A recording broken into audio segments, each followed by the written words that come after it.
والصلاة والسلام على رسول الله وعلى آله وصحبه وسلم. اللهم علمنا ما ينفعنا وانفعنا بما علمتنا وزدنا علما رب العالمين. اللهم أعنا على ذكرك وشكرك وحسن عبادتك. أما بعد. So when ibnalqayyim rahimahullah was explaining how the Shaytan deceives the child of Adam, how he attacks him and gains access to his soul, he explained the entry points. If you remember, that last time we talked about how the Shaytan gains control by controlling the self, right? And marrying the self to its desires. So it's hard to separate from it until he can direct it whatever way he wants it. So that's the first, let's say, line of attack.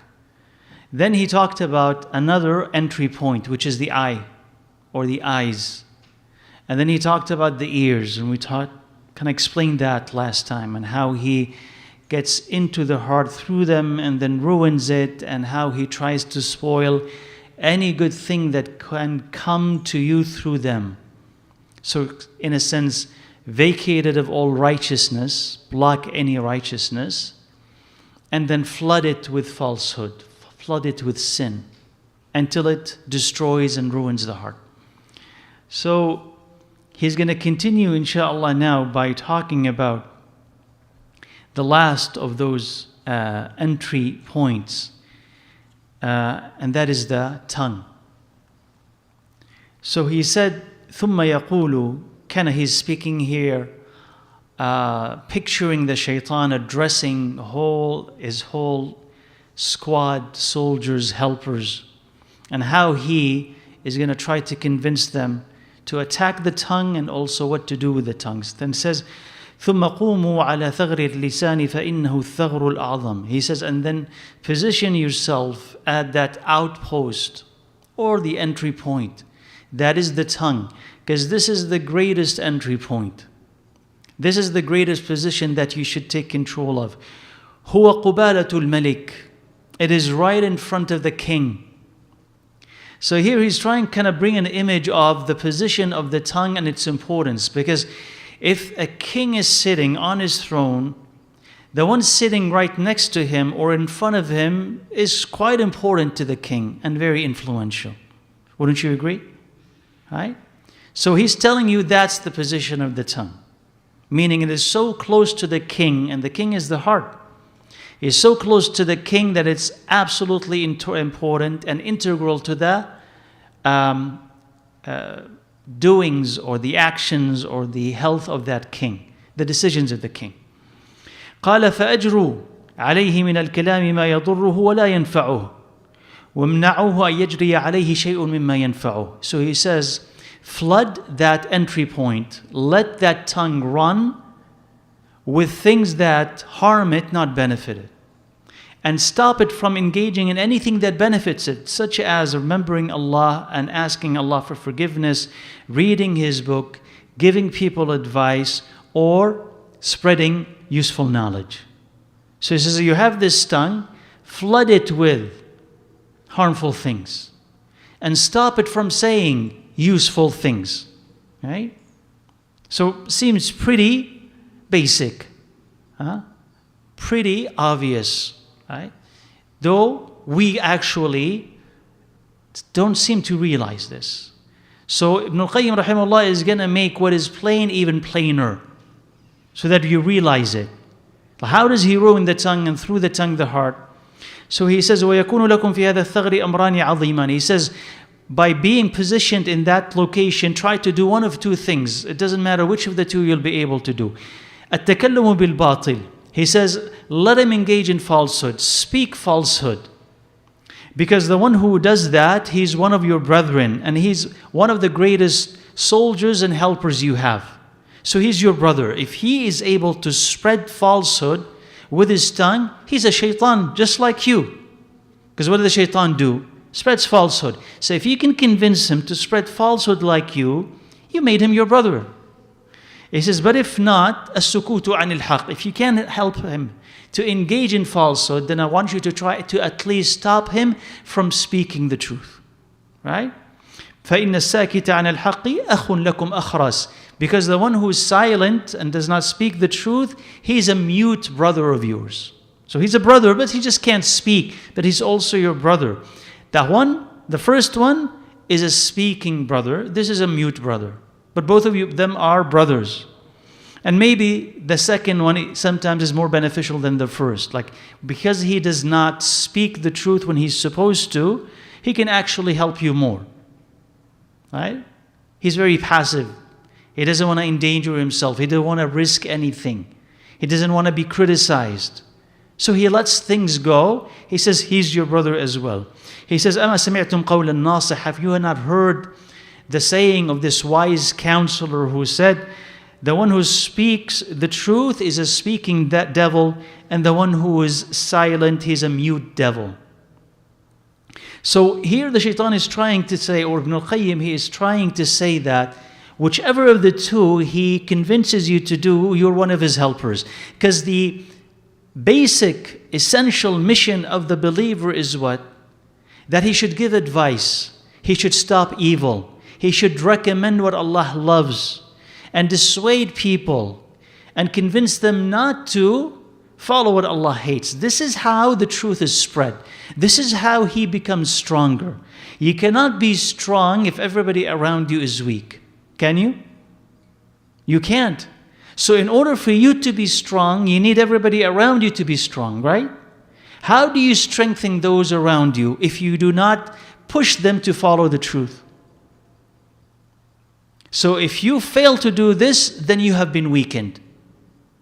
So if you cannot convince, let's say, your spouse, your children, your parents, your neighbor to be righteous, and they follow the opposite path, then you are weaker because of it. And the Shaytan is stronger because of it. So a believer, as a believer, has this obligation to speak the truth and denounce falsehood. And if you don't, whether you're part of the first or the second categories, you promote falsehood, or you don't say anything against it, then you're aiding and helping the Shaytan. Right? Now, here is sometimes a dilemma, because someone may ask me, and it's a very legitimate question, do I have to speak the truth all the time? I mean, it's very hard to do that. And is it always wise to speak the truth no matter what? We say no. Sometimes being silent and being quiet is the wiser thing. Sometimes speaking the truth leads to greater harm than good. So you're going to tell me then, how do I know? You see, that's the dilemma. It's not always easy. But the way that it becomes easier to understand all of it is through what? Through ilm, knowledge. Meaning knowledge of Allah's revelation. What did Allah say? What did the Prophet ﷺ say? The more you know of that, the more that you'll be able to know when to talk and when not to talk. So that type of knowledge. Also knowledge in terms of knowing the benefits and the harms of speaking or not speaking. And the third is having taqwa of Allah Azza wa Jal. That is, you fear Allah. And also you fear Him enough that Allah is guiding you to know when to talk and when not to talk. Then that's how you know. And when you're in doubt, you consult those who have knowledge. Ya Shaykh, Ya Imam, so and so, I'm in this situation. Do I talk all the time? And then you understand from him when it is good and when it's not, when it's beneficial and when it's not. But overall, if speaking the truth leads to more good than harm, then yes. If speaking the truth or denouncing falsehood leads to more harm than good, then no. Right? But then that estimation is not always easy. It does take knowledge and insight into reality and into consequences. And if you make a mistake, that's forgiven. But you should at least do your best and consult those who have knowledge so that you understand when it's best to talk and when it's not. and not sometimes rush and accuse others who are silent that they have betrayed Islam, betrayed Muslims, that they are cowards and what have you, just because they don't talk, while you don't really understand their circumstances and their conditions. Maybe they cannot talk. Maybe they'll face more harm than they'll be able to endure. Maybe somebody else talked. Maybe they did that in secret. Maybe and maybe. So you give a Muslim the benefit of the doubt. And you don't rush to say, you have betrayed Islam, you are a mute devil, you are an assistant of the enemies of Islam by being silent. It may be in some cases the case, and in other cases it is not. So it's always better to be safe and not accuse a Muslim of something like that until you are absolutely sure. Especially the scholars, right? Especially the scholars of Islam. So he said, he continues, he says, فَالرِّبَاطَ الرِّبَاطَ عَلَى هَذَا الثَّغْرِ. He says, you be stationed in that outpost so that he does not speak the truth and he does not stay away from evil. And try to decorate and entice him, decorate falsehood to him, entice him to follow it, and frighten him from the path of speaking the truth. Tell him about its grave consequences. You are going to be fired, you are going to be banned, you're going to be censored, people will hate you. So kind of magnify the consequences of speaking the truth until he's absolutely afraid, terrified of it. And then what? Sweeten falsehood to him until he wants to follow nothing but that. So he keep playing with his head and keep playing with reality. Because what they're trying to alter here is reality. So the truth that is in itself weak becomes strongest because of the whispers of Shaytan. And falsehood that is by itself weak becomes what? Great. And the truth that is by itself strong becomes weak in his eye because of the whispers of the Shaytan. So he alters reality. If you speak the truth, you're going to be killed. If you speak the truth, your children will be orphaned, your wife will be widowed, you will lose your house, you will lose. So these losses will always then justify being silent and being safe. Right? But as we said, there comes a time when you would have to speak the truth to save yourself and speak against evil to save yourself and your family. You have to, right? Of course, with wisdom and speaking in ways that are most attractive, not repulsive. That's another way also. الأمر بالمعروف والنهي عن المنكر is supposed to be also in the most attractive of ways, because you want the person listening to you to actually accept, right? Not to run away, right? And he says, and know that this tongue is the thing that destroyed the children of Adam and throwed them in hellfire on their faces. So how many captives, how many killed ones, how many injured ones I was able to get because of that tongue. And he's here quoting the hadith of the Prophet ﷺ. Yani when Mu'adh asked him, Ya Rasulullah, he says, are we responsible for what we say? And he said, ﷺ, what else throws people in hellfire on their faces but their tongues? Just imagine, right? Like it drags a person into hellfire, throwing him on his face. What is the thing that brought him to this end? It is the tongue. And if you think about it, why the tongue? Because we like to talk, right? We like to talk. And it's the easiest thing to do. The tongue often does not quit moving. You always are talking. And if you're not talking, you're typing something, which is the equivalent of speech. So you're always talking, expressing a point of view, expressing an opinion, reacting to something, whether you know or not. Like ignorance was never a deterrent that stops people from talking about an issue. Right? Even if you don't have enough information, you'll make up things about what you've heard and what you've seen. Conspiracies here, conspiracies there. Maybe there is this hidden fact here, hidden fact over there. Nothing stops you from talking. And sometimes it is so serious that Allah Azza wa Jalla will condemn you because of it. So that's what the Shaytan is talking about. Get them into hellfire through their tongues. Right? And he said, and this is subhanAllah also another thing that is kind of very wise. He says, and I give you this advice, so remember it. لِيَنْطِقْ أَحَدُكُمْ عَلَى لِسَانِ أَخِيهِ مِنَ الْإِنسِ بِالْكَلِمَةِ. He says, let your brother, human brother, speak a word or a sentence, be next to his tongue, to urge him, to guide him into speaking a word or a sentence. And another be next to the tongue of another human being. And let him express his admiration for what that person has said. Let him glorify it, aggrandize it, admire it, and tell him to repeat it again because of how good it was. Here he's talking about enforcement.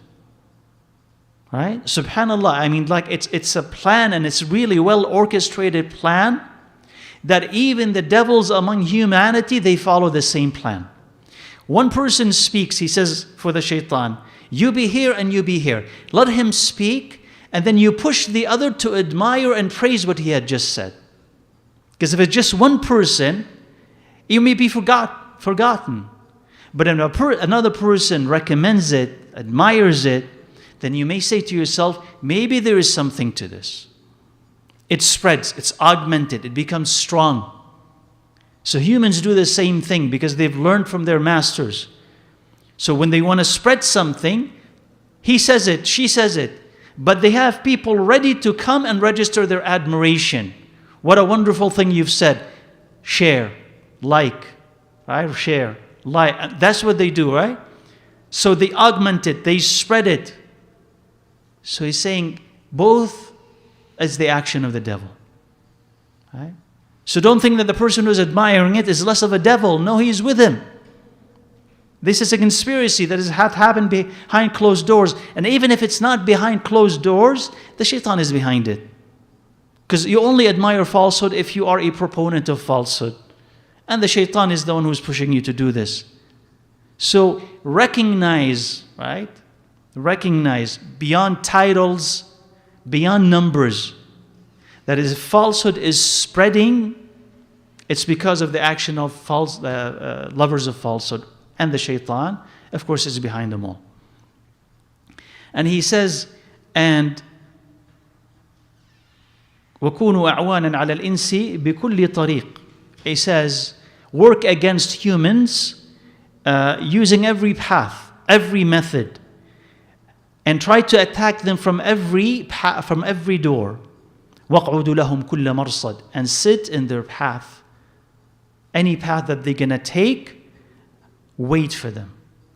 He says, did you not hear the oath that I've taken when I spoke to Allah Azza wa Jal, to their Rabb, and I said, فَبِمَا أَغْوَيْتَنِي لَأَقْعُدَنَّ لَهُمْ صِرَاطَكَ الْمُسْتَقِيمِ. He says, I swear by the fact that you misguided me. Or you could also translate it as because you misguided me. But here Ibn al-Qayyim is saying this is an oath. فَبِمَا أَغْوَيْتَنِي يعني أُقْسِمُ بِكَ لِأَنَّكَ أَغْوَيْتَنِي أو بِغِوَايَتِكَ لِي. So I swear by the fact that you misguided me, I'll sit on the straight path, waiting for them. And then he said, then I will come to them and attack them, meaning from between their hands and their back, the right and the left, and you will not find that most of them will be thankful. That's a complete assault. So he says, I swear by you I will do this. And he's determined to do it. He's serious about it. He says, I swear by you I will do it. I'll stand between them and the straight path. The straight path that leads to you, I will put obstacles there. And I will come to them from every direction. Front, back, right, left. And you will not find them, most of them, to be thankful, which is the truth. Most of humanity is not thankful. Right? And he says, do you not see that I have blocked the paths of the child of Adam. If he tries to escape from this path to the other, I also try to block that until I get what I want from him. He says, وَقَدْ حَذَّرَهُمْ ذَلِكَ رَسُولُهُم. He says their messenger, Rasulullah alayhi salatu wasalam, he says he warned them about this. So here you have information from the Prophet alayhi salatu wasalam that you understand what the shaitan is trying to do to you and how he's trying to block you and stop you. He said, إِنَّ الشَّيْطَانَ قَدْ قَعَدَ لِابْنِ آدَمَ بِطُرُقِهِ كُلِّهَا. He says that the shaitan has sat in the paths of the child of Adam, in all of them. The shaitan is sitting in all the paths of the child of Adam. Meaning whatever path you want to take to Allah, you find the shaitan sitting there. Now he explains it. وَقَعَدَ لَهُ بِطَرِيقِ الْإِسْلَامِ. He sat on the path of Islam and he told him, will you accept Islam and leave your religion and the religion of your parents? قَالَ فَخَالَفَهُ وَأَسْلَمَ. He says, but he disobeyed him and he accepted Islam. So that's the first one. When someone wants to accept Islam, the shaitan stops him. That's him sitting in that path. He doesn't let him do it. He says, wait a little bit. Are you going to leave everything that you know, the religion of your mother, the religion of your father, your grandparents, everything that they had? You want to leave all of it, begin something very new. Let go of your culture, your habits, your routine, your house, everything, and start something new? You can think about it. Someone who wants to take Islam today, consider the amount of change that they have to go through. You have to let go of all of your friends. Maybe you will lose all of them. You're going to upset your parents. Co-workers may not accept you. That's a complete disconnect from your past. And you're coming into a people whom you do not know. The Muslims, when you come to the masjid, you know none of them, almost none of them. You don't know if they will accept you. You don't know if they will be nice to you. You don't know if they're going to be, you'll be able to find friends. You don't know if you will be welcomed. Maybe in the beginning, but then what happens after? You may find yourself alone. So the shaitan is going to keep sitting on that path, trying to convince him to go back. So if he disobeys him and he accepts Islam and he is solid on Islam, he moves to another path. I can't trick him this way, block him this way, then the next one. قال فقعد له بطريق الهجرة. So he sat on the path of hijrah. And he said, أتهاجر وتذر أرضك وسماءك. He says, are you going to migrate? And you will leave your sky and your land? Meaning everything that you know and you're used to. You're going to leave everything? Your language, right? The places that you are used to, your food, your friends. Hijrah, how difficult is this? Everything that you are used to is going to be gone. You can't go back to it. So he's going to try to keep whispering like that to this person until he quits. But if he disobeys him and he migrates, قَعَدَ لَهُ بِطَرِيقِ الْجِهَادِ. He says he will sit in the path of jihad for him. And he said, أَتُجَاهِدُ فَتُقْتَلْ فَيُقْسَمُ الْمَالُ وَتُنْكَحُ الزَّوْجَةِ. He says, you are going to go to jihad and then be killed, and then your money will be distributed among people. Your heirs will take it. It's no longer yours. And someone will marry your wife after you. Right? So the person will start saying, my money and my wife and my children, I don't want to be killed.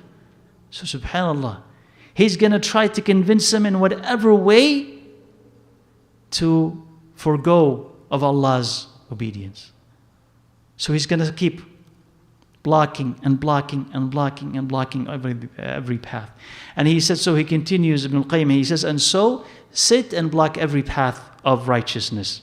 And so if one of them, he continues, if one of them wants to donate, so block the path of donation and say to him, أتخرج المال فتبقى مثل هذا السائل وتصير بمنزلته أنت وهو سواء. It says, you're going to donate and become like this beggar who is asking you for money.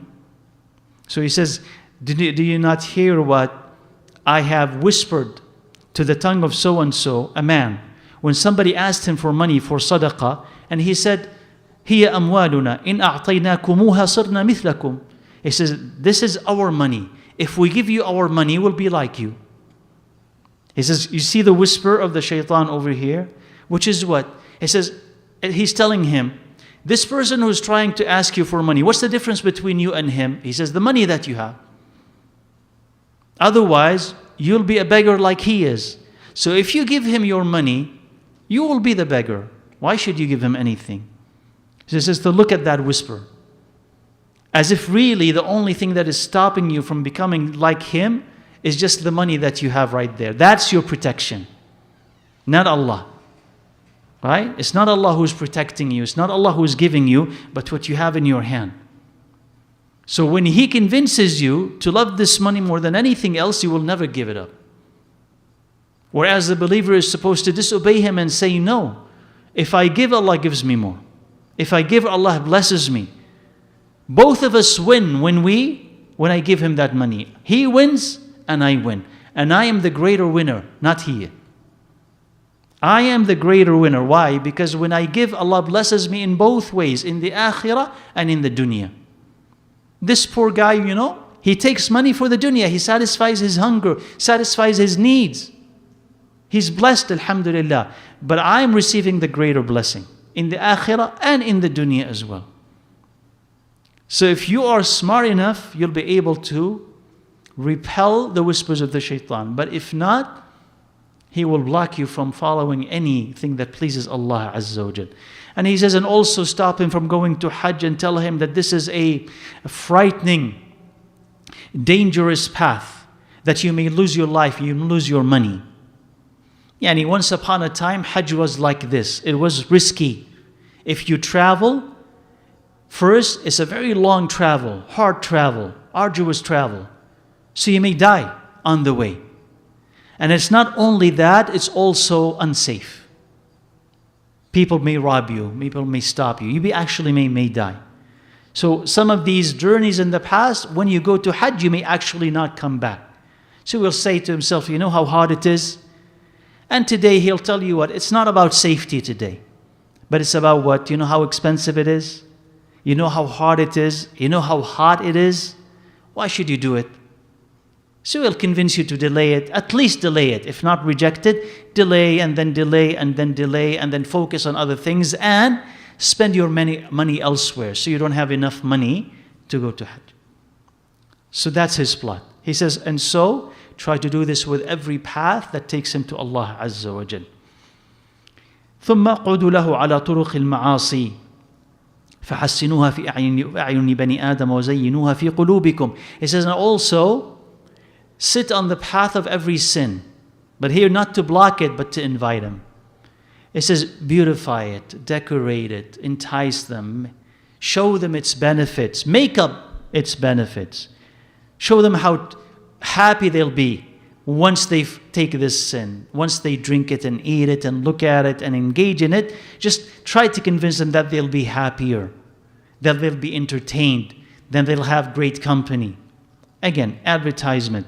And he said, وَاجْعَلُوا أَكْبَرَ أَعْوَانِكُمْ عَلَى ذَلِكَ النِّسَاءِ فَمِنْ أَبْوَابِهِنَّ فَادْخُلُوا عَلَيْهِمْ فَنِعْمَ الْقَوْمُ هُنَّ لَكُمْ. And he says, and elicit the help of your greatest help, which is women. He's talking about women against men. So the greatest helper will be against men will be women. He says, فَمِنْ أَبْوَابِهِنَّ فَادْخُلُوا عَلَيْهِنْ. From that entry point, from that door, you'll be able to enter their fortifications. So a person could be very strong, but his weakness is the female. So the female is the door. Through that female, you'll be able to enter that fortress, enter his heart, and misguide him. He says, فَنِعْمَ الْقَوْمِ هُنَّ لَكُمْ. They'll be your best helpers against them. So he might be here referencing, several of the hadith of the Prophet ﷺ. One of them where he said, مَا تَرَكْتُ بَعْدِي فِتْنَةً أَضَرَّ عَلَى الرِّجَالِ مِنَ النِّسَاءِ. He said, ﷺ, this is both narrated by Bukhari and Muslim, I have not left behind me a fitna of greater harm to men than women. Right? And this is not a condemnation of women, right? But this is what? To point to men and to women the effect that women have on men. So that they could do what? Save themselves from it. So men could save themselves from it, and women make sure that they are not a source of fitna. It's a dual responsibility. It's not, oh men, women are a source of fitna, and then women do whatever you want. Then how are we Muslims? How are we brothers and sisters? How are you watching out for me and I'm watching out for you? How are you supporting me? If when you leave your house, you beautify yourself and decorate yourself as if you are a bride, right? How is this helping other men and other women? Then now, by doing that, dressing up, putting on makeup, perfume, high heels, tight clothes, revealing clothes, and you leave the house. And that's a description of some women who wear hijab, by the way. I'm not even talking about women without hijab. No. Some women who put on the hijab and they do all of this. A lot of makeup. Okay? And perfume. And tight hijab, tight clothes, high heels. And even that hijab that they're wearing, it's not really covering the whole head, not the whole neck, not the whole body, not all of the hands, not all of the feet, nothing. You could see, you could almost tell the shape of the body. That's not a hijab. So if you're someone who leaves your house like this, then know you are harming every person who's looking at you. And you're harming yourself. Every person who's looking at you and is being tempted because of it, every man, you're carrying his sin. Right? You're carrying his sin. And that's why he's saying, you are the best helpers against men. You are an agent of demolition in society. You are demolishing society when you do this. You're destroying it. And when other women will see this, you are tempting them as well. And sometimes you don't pay attention to the fact that you are also a source of fitna to other women as well. Why is that? Because when you're that beautiful, and that is supposed to be reserved for your husband, when you're that beautiful publicly, other women who are trying to be closer to Allah, when they see this and how you attract attention, the shaitan will whisper to them, you also want attention, isn't it? You also want to be beautiful. You also want to get married. You also want to feel like a female. You also want to be appreciated. So the hijab and the niqab and the jilbab and all of these things, they are restrictions. And she starts feeling that they are really restrictions. Or when you go out without makeup, you look old, you look pale, you look this, and look how beautiful she is. And everybody acknowledges it because they keep looking at her. Nobody's looking at you. And that's, again, the shaitan working against you.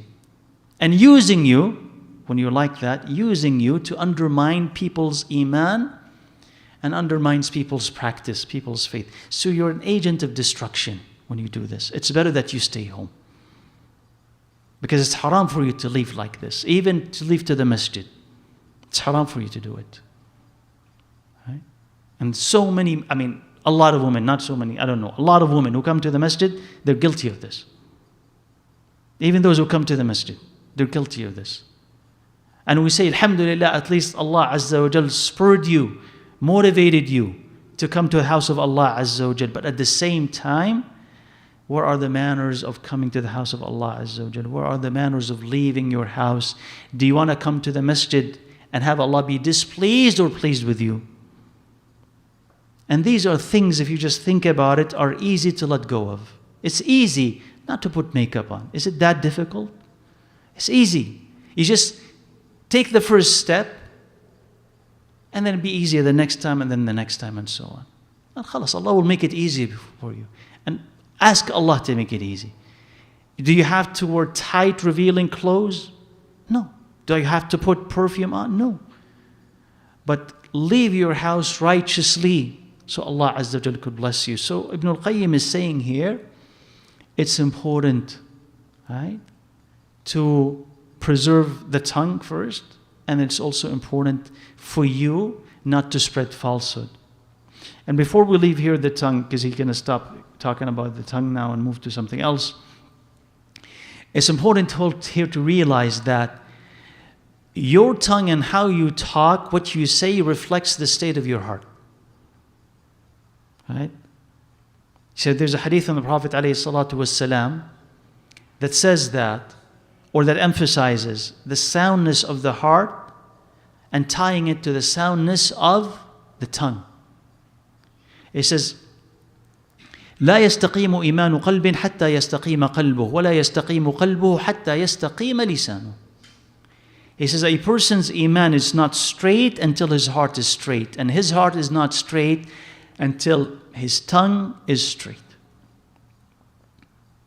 So we often see the connection between the heart and the tongue in terms of what is in my heart will be on my tongue. That is true. But we fail to see that what I say on my tongue or with my tongue affects my heart. We don't see that reverse direction. So the first direction, which I says is absolutely true, they say about it that the tongue is the spoon of the heart. You know how if you have plate of rice and you have a spoon, the spoon can only scoop what is in that plate. So if you're speaking righteously, and we're assuming here sincerely, not hypocritically, you can be a hypocrite to pretend to say things that are not in your heart. I'm not making that assumption. You're talking naturally. You're not trying to pretend. Whatever you say is being spooned from the heart, because that's the only thing that you have. So what you like, that's what you talk about. What you hate, that's what you talk about. What you worry about, that's what you talk about. It's a must, right? So that's one direction. And your tongue will reveal to people who you are, and what matters to you, and what you like and what you hate. But the opposite is also true. How you talk or you choose to talk will come to corrupt or guide your heart. Like what, for example? If you choose to engage in dhikr of Allah Azza wa Jal, even if your heart is not ready, doesn't this come back to reform and fix your heart?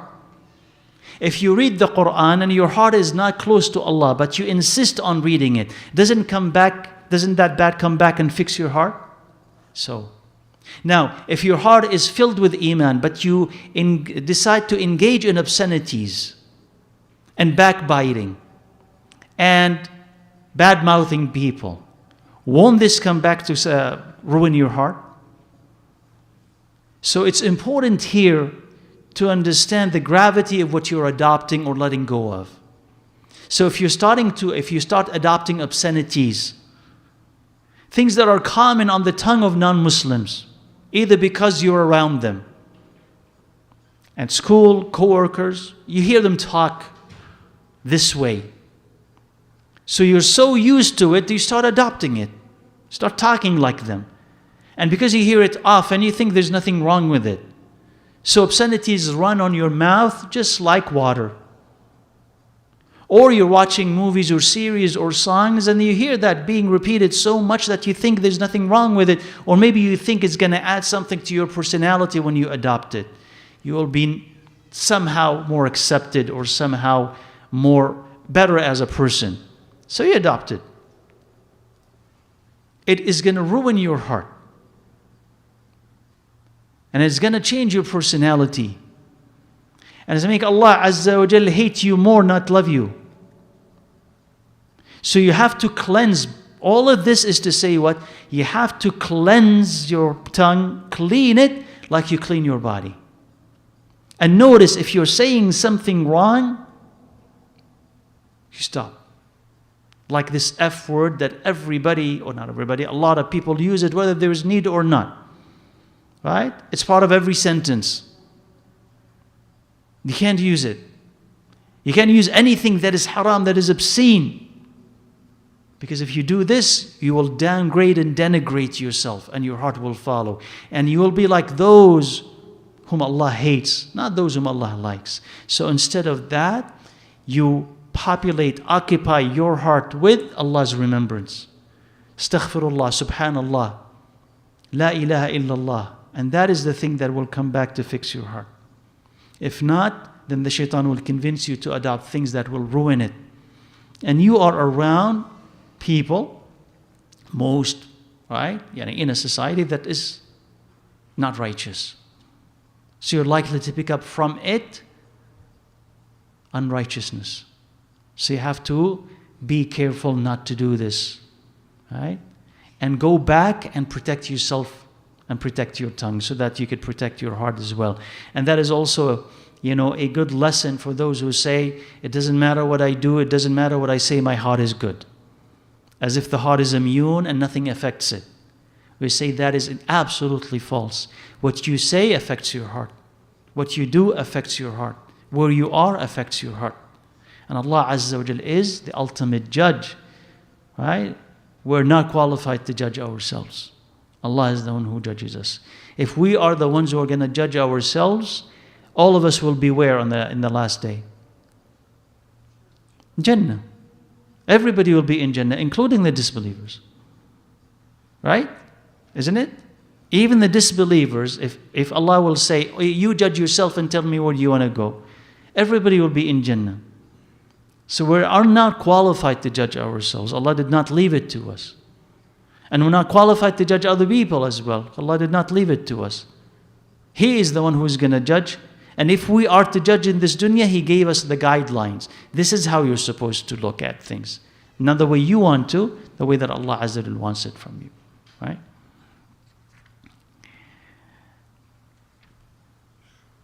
Okay. Now we can just take a little bit of the following section, inshallah. It says, وَاعْلَمُوا أَنَّ أَكْبَرَ أَعْوَانِكُمْ عَلَى لُزُومِ هَذِهِ الثُّغُورِ مُصَالَحَةُ النَّفْسِ الْأَمَّارَةِ. It says, and know that if you want help to continue to occupy those outposts and have command of the eyes and the ears and the tongue and the soul, if you want to do that, then reconcile yourself or reconcile with the nafs that commands evil. So assist it and seek its assistance and supply it and seek supplies from it and be with it and wage war with it against an-nafsul mutma'innah, the assured self or the contented self. So he's here talking, rahimahullah, about the different nafs, stages of it or conditions of it.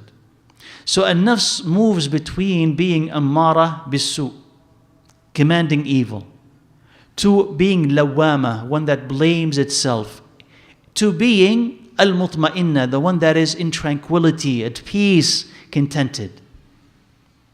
So the one that is contented, at peace, al-mutma'inna, is the believing nafs, is the nafs that is happy with Allah and Allah in return is happy with it, listens to Allah Azza wa Jal, right? Disobeys the shaytan. Allah is the best thing for it, right? Allah Azza wa Jal is the king of its heart. That is al-mutma'inna. Why is it mutma'inna? Because it's at peace. If Allah tells it to do something, it will do it. Stay away from something, it will, and it's happy. If Allah decrees that it's going to gain something, it thanks Him. That it's going to lose something, it's patient and praises Allah Azza wa Jal. So whatever happens in this dunya, it's happy with it and it's waiting for the ultimate happiness when it meets Allah Azza wa Jal. That is al-mutma'inna. It's at peace. It's not agitated. Right? It's not attracted to the dunya and running after it. No, it's at peace. And that is the greatest prize a person can get when they follow Allah Azza wa Jal, to be at peace. Right? Nothing disturbs him. The dunya, of course, is going to make you sad and happy and you're going to lose stuff, but you will regain your balance. That happens, but you come back to your balance and you'll be at peace. And that is the greatest ni'mah. But of course, that is what one state, and that is a state of Iman that a person needs to climb to before it comes to other types of nafs. The nafs as a nafs, by default, inna nafsa la'ammaratun bisu. By default, it commands evil. You have good in you, yes, but you're attracted to the dunya and you are greedy and you are selfish and you are ignorant. So what can you expect from someone who's greedy and ignorant and selfish? What? I want this dunya and you don't know what do you want from it, but you just want more of it. And nothing will satisfy you. and you are willing to break the law and hurt other people to get it. So what do you expect from such a person? Now this person is every human being around you. Everybody around you, by default, that's the person. So now look at the world around you and tell me that that surprises you, the condition that we're in. Because this is what a humanity is. So that is what al-ammara. Now if a person graduates and disobeys the shaitan and listens to Allah Azza wa Jal, he migrates into a nafs that is lawama, blames him. Why did you do this haram? Why did you not repent? Why did you not take advantage of this good opportunity? So keeps blaming him for the good that he had missed and the wrong that he has done. And then from that he can graduate to become mutma'inna. And you could go up and then slide back and then slide back even further and then climb again and then climb. You can do this. But usually you will occupy one more than the other, right? So here he is saying what ibnalqayyim, he says, get to that nafs that commands evil. That is going to be your ally. So use it to wage war against an-nafsul mutma'inna, the other nafs, the possibility of Iman. No, tell him, wage war against that nafs. You don't want it. You don't want what leads to it. It's too difficult. It's too risky, like we've taught. So he said, فَاجْتَهِدُوا فِي كَسْرِهَا. He says, you do your best to break it. That an-nafs that is mutma'inna, try to break it. The assured nafs. And exhaust its strength. Anything that gives it strength, stop it. So here you have Iman. Okay, so the shaitan says, okay, I'm going to see what gives him that Iman. Try to stop all the things that inject Iman to him. What does he do? He comes to the masjid, stop him. He reads Quran, stop him. Dhikr, stop him. He gives advice, stop him. Whatever is giving him that peace, whatever is bringing him closer to Allah, stop him. And introduce opposites, introduce obstacles, introduce distractions, and get the help of the ammara that will tell him, yeah, let's drink this, yeah, let's go this, yeah, let's try that, until you break the other nafs, right? So he said, I'm going to stop here inshallah. He says, when it becomes weak and the nafs that commands evil will become strong, then the rest of the body will become your helpers. So get the heart down from its fortress and put the nafs that is ammara, that commands evil, in its place. And now if you ask it to do something, it will tell you yes. It will never resist you and will never oppose you, right? That will be your greatest ally. So we'll continue inshallah this bi'idhnillah azza wa jal next week. And I'll remind you inshallah of what we have said so far about the two types of nafs, because we're going to pick that up next week and then continue talking about it inshallah. So let me know inshallah if you have questions before Isha inshallah.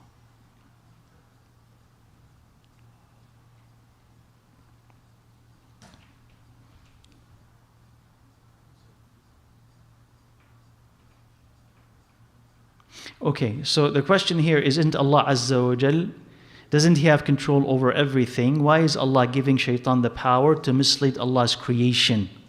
Right? So you're right in first noting that Allah Azza wa Jal has control over everything. Now, Allah Azza wa Jal, if He had wanted, He would not have even created Shaytan. Right? So the existence of Shaytan is by Allah's permission. And the actions of Shaytan are by Allah's permission. And there is wisdom behind it. Because where is the test if there is no alternative? You are in this dunya, لِيَبْلُوَكُمْ. Doesn't Allah Azza wa Jal said, لِيَبْلُوَكُمْ أَيُّكُمْ أَحْسَنُ عَمَلًا, so that He could test you who among you has the best of deeds. So this is very plain in the Quran that your existence on this earth is a test. Right? Where is the test if there is no temptation and if there's no alternative? So Allah will say this, if there's no competition, then what? We're going to do what Allah wants. Where's the test? So the test has to be there because there's an alternative way and there's a tempting path away from Allah Azza wa Jal. And that's why Allah created the Shaytan. And that's why he gave him that power. And that power, by the way, إِنَّ كَيْدَ الشَّيْطَانِ كَانَ ضَعِيفًا. The plot of the shaitan is weak. Because even though Allah Azza wa Jal gave him the power to mislead, He told you exactly about what He wants to do and how He's doing it. And He told you about the consequence of what happens to you if you follow and what happens to you if you disobey Shaitan. So He told you everything. This is how He will attack you. And this is how He gains access to your life. And this is how you protect yourself from him. Right? We know how to protect ourselves from the Shaitan, right? In detail. So that's the test. So it's not that he does this in opposition to Allah Azza wa Jal. No one can. But it is part of the test that Allah Azza wa Jal wanted everybody to go through. And this is Allah's wisdom. I don't have time to go through why is it that we have to go through a test. You have to submit to Allah Azza wa Jal, whether you understand it or not. Right? And if you don't, and if this is really troubling you, ask again and I'll answer it inshaAllah Azza wa Jal later. But in your mind it should be Allah Azza wa Jal is wiser than me, right? Right or wrong? Is wiser than we are.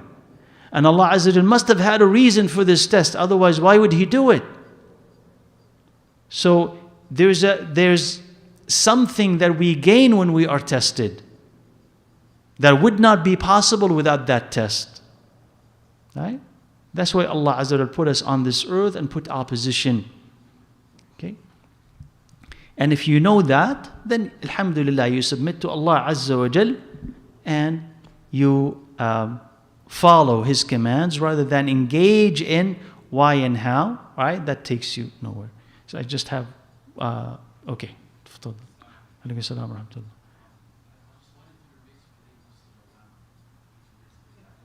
And nafsul lawama, the nafs that blames you.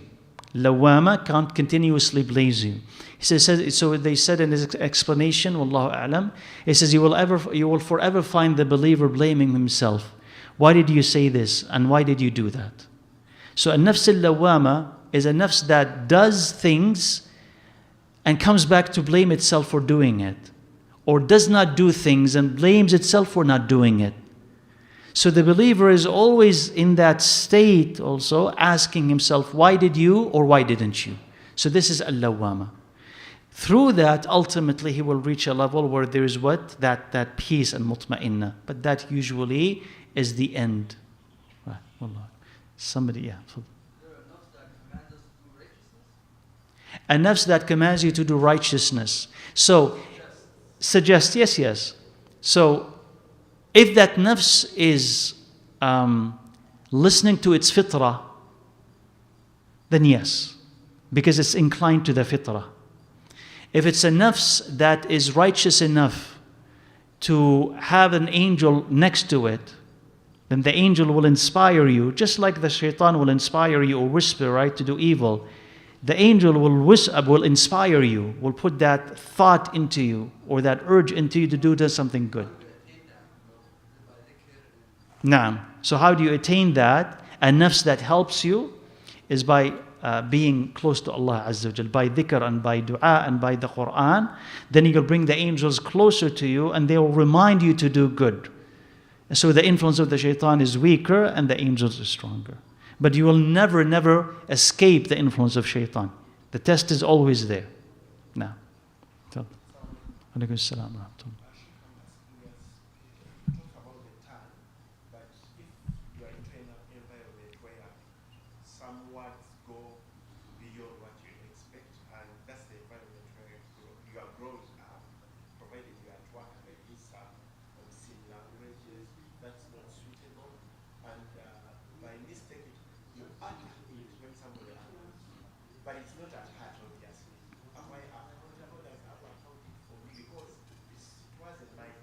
Naam.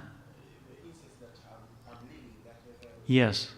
So if a person utters an obscenity, not because of an intent, but because of what he had picked up from people around. So when he's really angry and agitated, he just says this, but without really meaning it. We say if it's a mistake and if it's an unintentional, Allah Azza wa Jalla doesn't hold you accountable, but he has to kind of catch himself as soon as saying it, and then apologize for it, ask Allah for forgiveness, and then try to stop himself from repeating that word, because now he understands that it's part of his vocabulary. It has entered his head now. So it is so part of him that he can use it. So he has to say, okay, I need to kind of purify myself of it, cleanse myself of it. I should never consider it to be ever a suitable word that I should say. So never will I say it.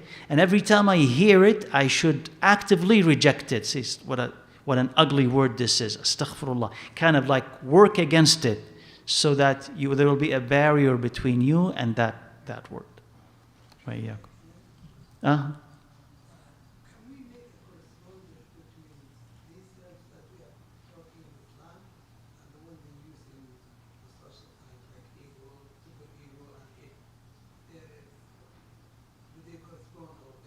No, they don't.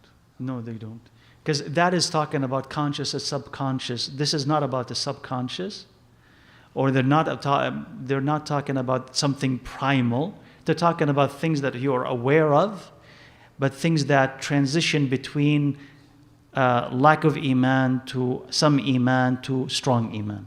So they don't correspond to that. And these are just things that are theoretical. The ego and the superego and the id and all of these things, these are just theoretical to understand the self, but had not been demonstrated scientifically. No, just theory. تفضل, I'm sorry. وإياكم. I understand the intent of the book. No. And the intent of Ibn al-Qayyim. No. But sometimes what I get, for example, this topic that we're going through, which is about where the Shaytan, the entry points, about the ear, the eyes, sometimes it looks like the Sheikh puts a lot of emphasis on the power of Shaytan and the tricks that he has. Yet, for some reason, the omission there, when the Sheikh mentions the ayah about the Shaytan making an oath, then what the Sheikh omitted is the fact that Shaytan himself admits that إِلَّا عِبَادَكَ مِنْهُمُ الْمُخْلَصِينَ. No. So, without that balance, somebody may come across and think that Shaytan has a lot of too much power, and we're at the mercy of Shaytan. So how do we balance? Or do you see that balance missing? Right. No. So, I mean, your question is kind of repeat kind of the gist of your question. The question is about how do I attain balance from listening to Ibn al-Qayyim rahimahullah, because it would seem that he is emphasizing the power and the plot of the Shaytan, maybe perhaps too much, that it seems that we are too weak in front of him. And he may not have mentioned, at least so far, has not mentioned that those who have sincerity escape the plots of the Shaytan. إِنَّ عِبَادِي لَيْسَ لَكَ عَلَيْهِمْ سُلْطَانٍ إِلَّا مَنِ اتَّبَعَكَ مِنَ الْغَاوِينَ. He says, my ibad, you have no power over them except the misguided who follow you. So Allah Azza wa Jal said, you have no power over them. So Ibn al-Qayyim here, he is talking to a specific, if I understand your question and what he's trying to do, right? And Allah knows best ultimately. He's trying to talk to humanity, or a group of humanity that has drowned in sin so much that they're captives, and they don't appreciate that they are captives. They don't understand the plots of the Shaytan and the severity of what is happening to them. So he has to scare them. He has to wake them up, and he has to shake them, right, in order for them to realize that this is something that is really serious. And once they realize that they need this, and they have been tampered with and plotted and against and all of this, then he offers the solution. But not until they panic, not until they realize that something bad is happening and the Shaytan is attacking us from all fronts and we're asleep. And then when they panic and when they wake up, then he offers the medicine. Wallahu a'lam. Yeah.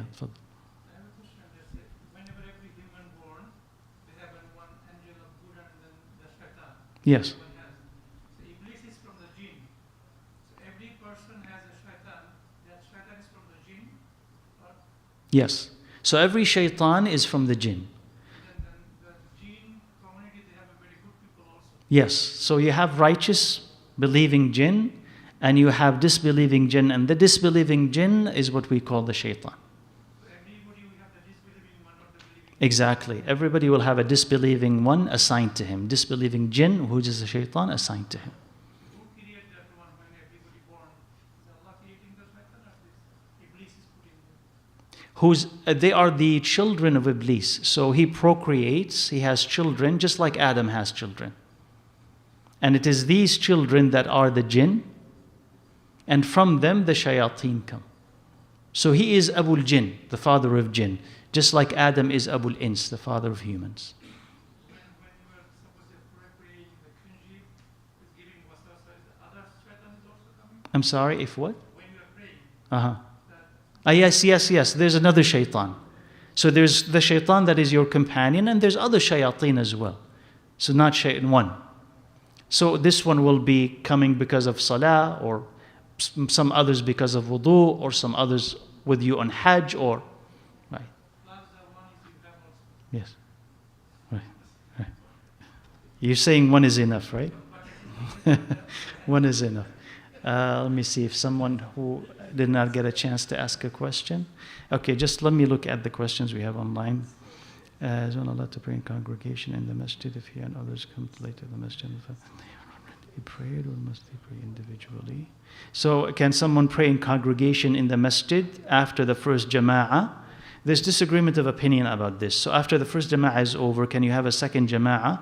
There's disagreement of opinion about this. I would say ask the imam in the masjid that you're in. Wallahu a'lam. That's the safest, easiest. This one, subhanAllah. I have a Muslim friend and she has a daughter and she wants to marry an atheist. Must she disconnect from her daughter if this happens? She doesn't have to disconnect from her daughter, and she doesn't have to disown her. Because if she disowns her, what's going to happen is that she's going to be worse and worse. But she has to put some distance between her and the daughter. And they say, if you marry him, this is not marriage. He's an atheist. So I won't visit you. I will not bless this marriage. I will not accept it. But don't completely disconnect from her. Because hopefully, if there is some communication between you and her, you could pull her back. Right? But if you completely disconnect, she could become an atheist and she can completely forget about you. So some distance, but not complete distance. Wallah. And last question, Shah. What I connected from what my brother asked, I was trying to connect about how Shaytan overpowers us. I think it's because Allah knows us most that we are taken by the dunya and reality and whatever. So it's just a look on to my thinking of how we get close to Allah subhanahu wa ta'ala to go away with the reality, especially with what our eyes see, with what our tongue, with what our ears. But I think it's not overpowering us, but we love this.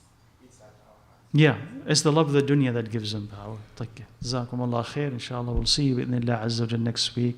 Same time. سبحانك اللهم وبحمدك. أشهد أن لا إله إلا أنت أستغفرك وأتوب إليك. والحمد لله رب العالمين.